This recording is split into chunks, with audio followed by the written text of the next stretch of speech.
And so I had asked my aunt and was just like, hey, like, I'm thinking, can you like give me some insight on what I should kind of choose for my courses so I can get through them? And so she was giving me some insight, but then I was like, what about intro to chemistry? And she was like, no, you're probably going to fail that. And I was like, oh, Ooh, ooh, ooh, ooh.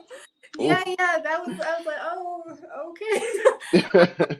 But she had said that. Now, in terms of how my brain works, when someone is advising me through kind of like discouragement, because this is how they were advised, or this is how they were um, kind of guided, my brain takes that as a challenge, and I'm like, okay, now I'm gonna do it just to see if I can. And so I took intro to chem, even though the class was full. I kind of forced my way in there. So I took that. I did pretty well in that class. I enjoyed the class. There was like nothing but seniors in there, which was very interesting. But I did enjoy that class. But from there, I think I was just like, I think I want to possibly take on chemistry and like make it my major. So that's kind of, but in terms of also like being recommended by academic advisors, I think my first job was as like, not a librarian, but I worked in the archives. And so I would, of course, like converse with my boss or whatever. And, when he would ask me like, oh, what's your major?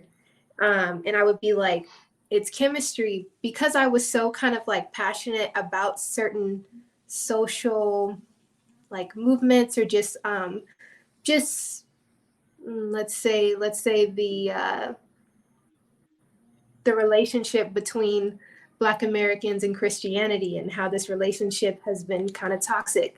And so I was kind of like passionate in like conversations like that. And because of my passion and how much I knew, it was like, oh, well, why don't you just, choose sociology, since you're like into, things like that? Why choose chemistry? It seems so like a tangent from almost like who you are. Like that might not be for you. Mm. Um, and so with all of this discouragement, even though it wasn't really meant to like, what do you call it? I It guess wasn't just intentionally. They weren't intentionally trying to discourage you. exactly. It was not an Right. intentional thing. But the way that, again, my brain works, when you say stuff like that, I'm like, that is a sign that I should continue. So that's kind of one of the things that has led me to where I am now. So